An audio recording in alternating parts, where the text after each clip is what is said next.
จากวัดดับภัยเชียงใหม่สืบสานเวลาผ่าน131 ปีนานไกลวัดพระบาทอุดมรุ่งเรืองงามตาเจ้านายบุญธรรมจากทางหลวงบวงเชียงใหม่ปกครองหัวเมืองฟ้าทุ่มเทแรงกายแรงใจทุกชาติพันธุ์รวมใจรักษา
ศาสนายิ่งใหญ่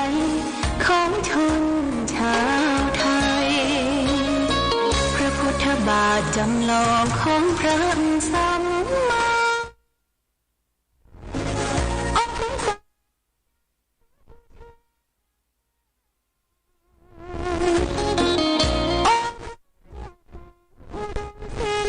ผู้สร้างสรรค์มาไกลนามอุดมก้องไปสมชายาก่อนเป็นวัดร้างโบราณสืบสาน2524พระมหาราชครูมีสระปัญญาเกิดจากวัดดับภัยเชียงใหม่สืบสานเวลาผ่าน131 ปี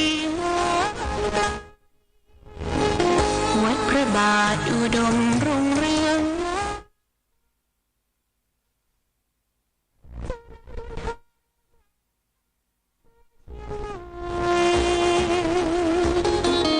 ปกคร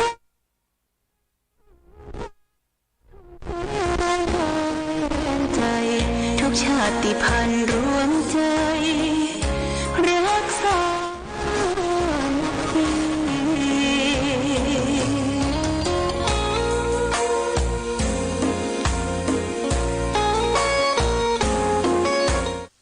เจริญสุข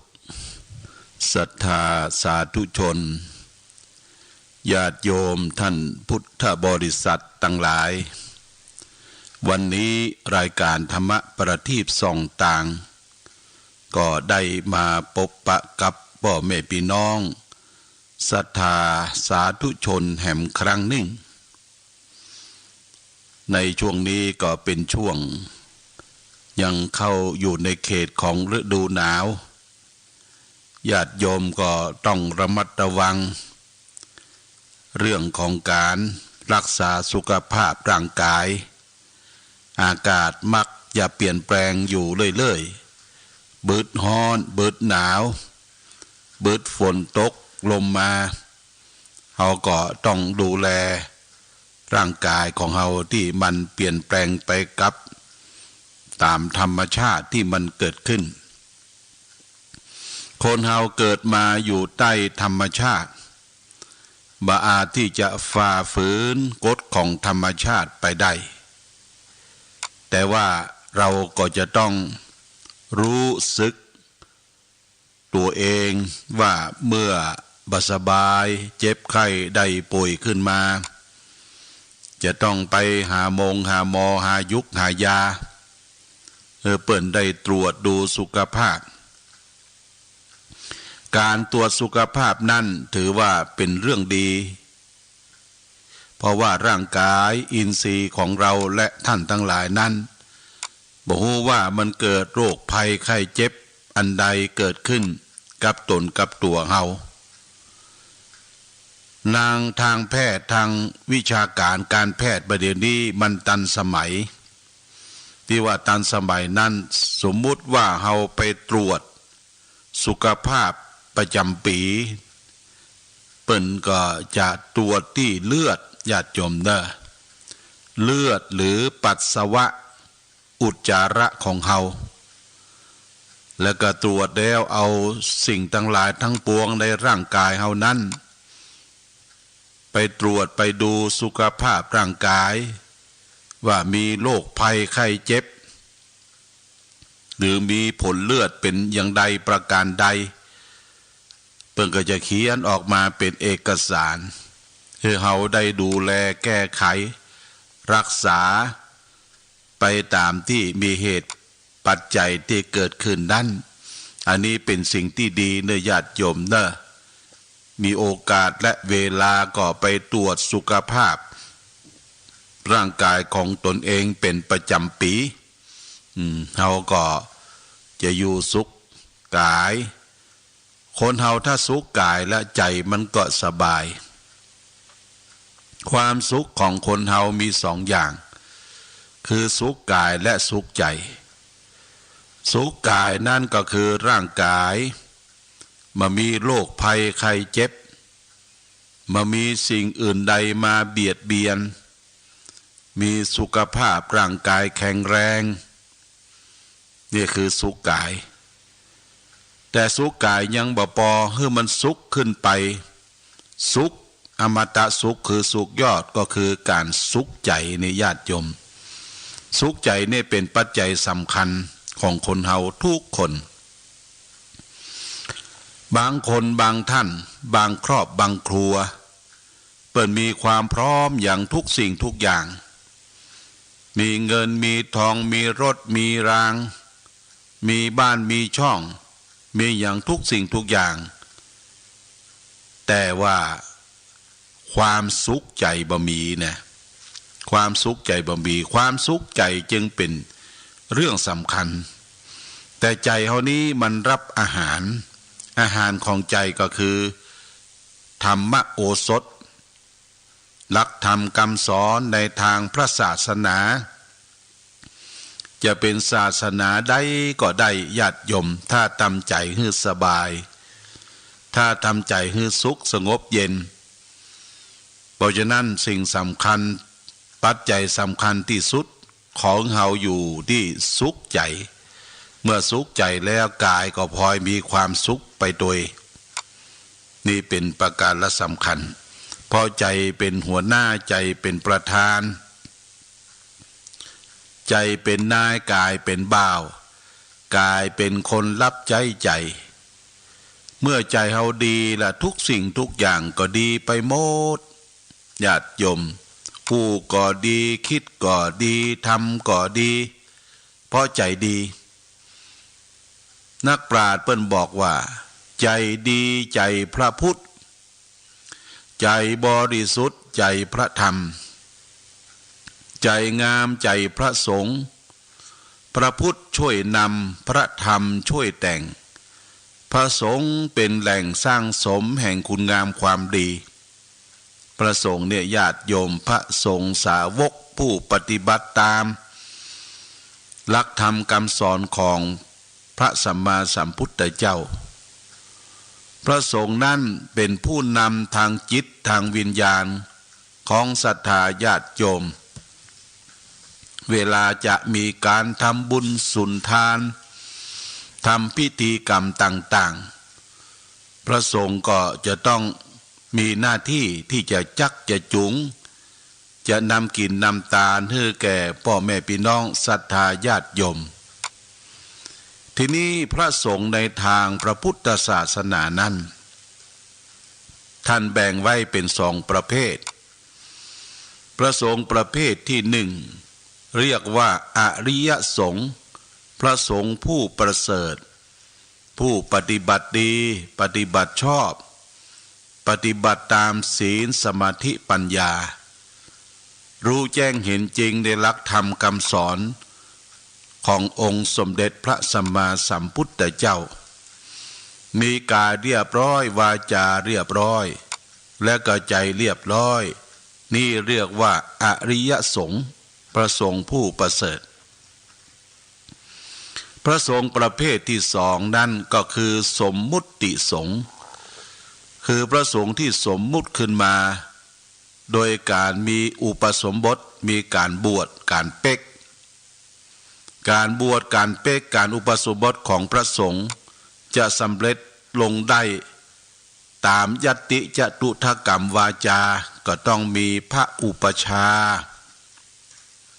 มีพระคู่สวดมีพระอันดับนั่งเรียงกันรอบพระอุปชารอบพระสงฆ์ที่จะอุปสมบทนั้นจะต้องอุปสมบทที่มีอุโบสถหรือโบสถ์ที่ได้ผูกพัทธสีมาเรียบร้อยแล้วนี่ญาติโยมพระสงฆ์ที่จะอุปสมบทในทางพระพุทธศาสนาที่สำเร็จสมมุติสงฆ์นั้นญาติโยมจะต้องมีอายุไขครบ20 ปีบริบูรณ์คือครบซาวเต็มถ้าบ่ครบ20บ่ครบ20เต็มเนี่ยเท่าที่สังเกตเห็นมาอยากจะให้บวชให้เป๊กเอาปีกล้วยเนี่ยมาเปาะแหมนะสมมุติว่ามันเต็ม19ปลายเอาปีกล้วยมาเปาะมาหอมแล้วก็ประอุปสมบทเป๊กไปแล้วนี่ญาติโยมสังเกตสังกาตุเจ้าพระสงฆ์สังฆาที่เป๊กอายุบ่เต็ม20เนี่ยมันอย่างใดอย่างหนึ่งมันสวึดสวือเป็นอย่างใดเป็นลักษณะบ่ค่อยเต็มนะบ่ค่อยเต็มศีลบ่ค่อยเต็มธรรมเพราะฉะนั้นจะต้องอุปสมบทมีอายุครบ20 ปีบริบูรณ์ที่จะมาบวชในทางพระพุทธศาสนาพระสงฆ์ที่จะได้บวชในทางพระพุทธศาสนาจะต้องได้รับอนุญาตจากบิดามารดาผู้ปกครองก่อนได้รับอนุญาตจากบิดามารดาผู้ปกครองถึงจะเข้ามาบวชได้ถ้าบ่ได้รับอนุญาตก็บ่สามารถที่จะมาบวชได้ประการต่อไปพระสงฆ์ที่จะมาบวชเป็นสมมุติสงฆ์ได้นั้นก็จะต้องบ่มีโรคประจำตัวที่ร้ายแรงแต่ก่อนโรคประจำตัวก็คือโรคขี้ตูดโรควัณโรคเนี่ยโรคประจำตัวแต่ก่อนที่ยาบ่หายในปัจจุบันนี้ก็คือโรคเอดส์หรือโรคประจำตัวที่ร้ายแรงติดต่อได้ง่ายนี่เปิ้นก็บ่ฮือบวชจะต้องมีใบรับรองจากแพทย์มาก่อนถึงจะเข้าไปขอบวชกับพระอุปชาได้พระสงฆ์ที่จะมาบวชใบจะต้องบ่มีหนี้สินรุงรังญาติโยมไม่ใช่ว่าเป็นหนี้เป็นสินคนนั่นคนนี้หนีไปบวชอันนี้เปิ้นก็ห้ามบวชพระสงฆ์ต่อไปนั่นก็คือที่ห้ามบวชนั่นก็คือหนีทหารหนีเกณฑ์ทัพอายุ20 ปีและ21 ปีแล้วจะเปิ้นจะเกณฑ์ไปเป็นทหารเป็นรั้วของชาติประจำชาติหนีมาบวชนี่ก็บ่ได้มีหนี้สินหนีทหาร มีคดีติดตัวก็บ่ได้ญาติโยมเนอะมีคดีติดตัวเปิ้นยังตัดสินบ่ได้เตื้อเนี่ยตัดสินบ่ได้เตื้อแล้วก็แถมอย่างหนึ่งก็คือการถูกถอนนะถูกถอนก็คือการตัดอวัยวะเพศออกไปถูกถอนก็มาบวชบ่ได้อันนี้เปิ้นห้ามบวชในทางพระพุทธศาสนาเพราะฉะนั้นญาติโยมพระสงฆ์ที่บวชนั้นจะต้องมีร่างกายบ่มีโรคภัยไข้เจ็บอายุครบ20 ปีบริบูรณ์บ่มีหนี้สินรุงรังได้รับอนุญาตจากพ่อจากแม่บ่หนีทหารบ่หนีคดีติดตัวบ่เป็นหนี้เป็นสินพลุงพลังก็ถึงจะมาบวชได้แล้วก็บ่ติดยาเสพติดในปัจจุบันเนี่ยญาติโยมนะยาเสพติดถือโทษถือตาแล้วก็อายุบ่แก่จนเกินไปอายุบ่แก่จนเกินไปเนี่ยบางท่านบางคนใครบวชอายุ70 80เนี่ยมาบวชแล้วมันลำบากญาติโยมที่ลำบากก็เพราะว่าจะต้องไปเป็นเวียกเป็นการเป็นทุกข์เป็นย้อนกับคนที่เขาไปอยู่ร่วมกับเปิ้นเจนใดบ่มีลูกมีหลานมาพ่อมากอยอันนี้ก็ลำบากเคยบวชเมื่อแก่เนี่ยนะเขาก็บวชเมื่ออายุไขยังหนุ่มพอที่จะนำทางปฏิบัติศึกษาพระธรรมวินัยได้จะต้องมีพระอุปชามีพระคู่สวดสำเร็จด้วยการบวชตามยติจตุถกรรมวาจาก็คือนักรักษาศีล227ข้อเนี่ยสมมุติสงฆ์นะญาติโยมนะสมมุติสงฆ์นี่ก็คือลูกชาวบ้านทั่วไปที่มาบวชมาเฮียนมาศึกมาษามาปฏิบัติญาติโยมท่านสาธุชนทั้งหลายเราจะได้รับข่าวเสพข่าวบ่อยๆหันข่าวบ่อยๆว่าตุเจ้าประสงค์อำเภอนั่นอำเภอนี้ที่นั่นที่นี่บ่ค่อยจะเรียบร้อยบวชมาแล้วยังไปเสพสุรายังไปทำอย่างต่างๆผิดครอกผิดวินัยกรอบพระวินัยคำสอนที่เกิดขึ้นนั่นก็เพราะว่าเขาอยู่ต่างนอกเนี่ยนักกว่าอยู่เข้ามาต่างในคำว่าอยู่ต่างนอกเนี่ยเป็นฆราวาสเจ้าบ้านเป็นนักเลงการพนันเป็นนักเลงสุรา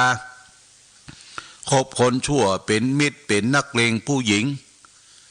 แล้วเข้ามาบวชกว่าจะฝึกจะฝนจะอบจะรมนั่นมันยังบ่หายเตื้อมันติดนิสัยญาติโยมเนอะติดนิสัยของการติดมาจากเป็นฆราวาสเป็นเจ้าบ้านเพราะฉะนั้นจะต้องไปศึกษาอยู่กับครูบาอาจารย์ไปห้ำไปเฮียนไปท่องมนต์สาธยายมนต์พระสงฆ์ที่บวชอายุบ่ครบ5 วาษา5 พรรษาเนี่ยเปิ้นมือไปทางใดลูกสมัยก่อนเปิ้นฮ้องว่านวกะภูมิต่อย่องอยู่กับครูบาอาจารย์ปฏิบัติปัดโปอยู่ตามวัดวาอารามต่างๆนะเปิ้นบ่ปล่อยบัดนี้บวชได้สักวาษา2 วาษาเดินธุดงค์ญาติโยมนะเดินธุดงค์ไปกรรมหูกรรมเฮียนศึกษาพระธรรมวินัยก็บ่จบบ่คล่องบางทีก็เอาของอย่างไปแจกเครื่องรางของขลังไปแจกคือแก่ศรัทธาญาติโยมที่เอาไปแจกไปฮื้อนั่นก็เพื่อหวังลาภสักการะทรัพย์สมบัติเป็นปัจจัยเป็นเงินเป็นทองเนี่ยญาติโยมนี่ญาติโยมก็ช่วยพอคำว่าธุดงค์นี่ก็คือเปิ้นปฏิบัติอย่างเคร่งครัดมี13 ข้อญาติโยมเช่นว่าฉันมือเดียวอยู่ป่าจ้าเป็นวัดนุ่งผ้า3 ผืนเนี่ยแล้วก็อยู่โคนต้นไม้อยู่กลางแจ้งเนี่ยถือว่าเป็นธุดงค์มี13 ข้อยกมาเป็นบางข้อบ่ใช่ว่าเตียวไปแล้วเป็นธุดงค์บ่ใช่อย่างที่ศรัทธาญาติโยมต่างบ้านเฮาเล่าลือกันว่า พอโป้นที่ด่านปางบะขามป้อมไปมักจะมีธุดงค์อยู่กลางตางหิมตางสักตนสองตนแล้วก็เอาขวดน้ำเป่าเนี่ยโบกรถญาติโยมโบกรถศรัทธาญาติโยมไปตังจังใหม่ก็ดีขึ้นมาตังเมืองฝางก็ดีทรงสารอินดูตุเจ้าประสงค์ว่าจะเป็นพระแต้พระผอมบ่ฮู้ทรงสารว่าตุเจ้าเปิ้นอยากจะได้น้ำก็จุดรถจุกรถพอจุกรถแล้วก็บอกว่าจะโดยสารไปลงที่หั่นที่นี่ศรัทธาญาติโยมก็ใจดีเปิดประตูรถให้ตุเจ้าทุดงนั้นโดยสารพอไปถึงเป้าหมายแล้วก็ลงญาติโยม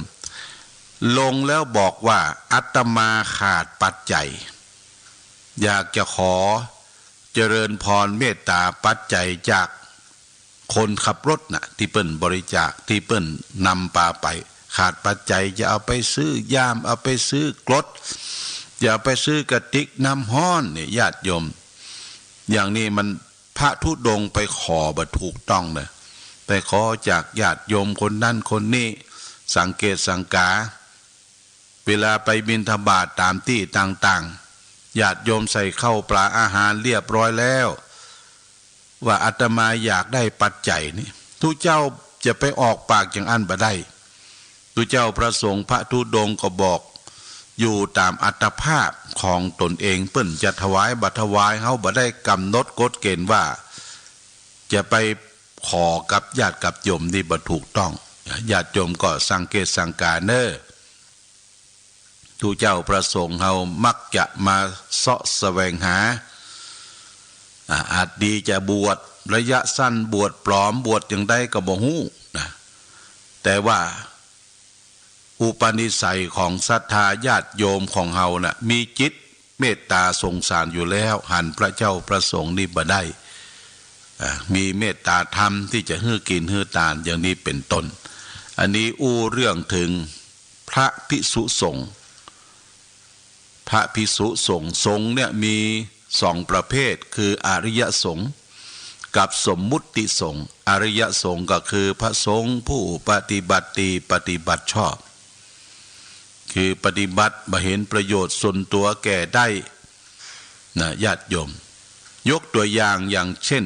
ครูบาเจ้าศรีวิชัยเนี่ยนักบุญแห่งล้านนาไทย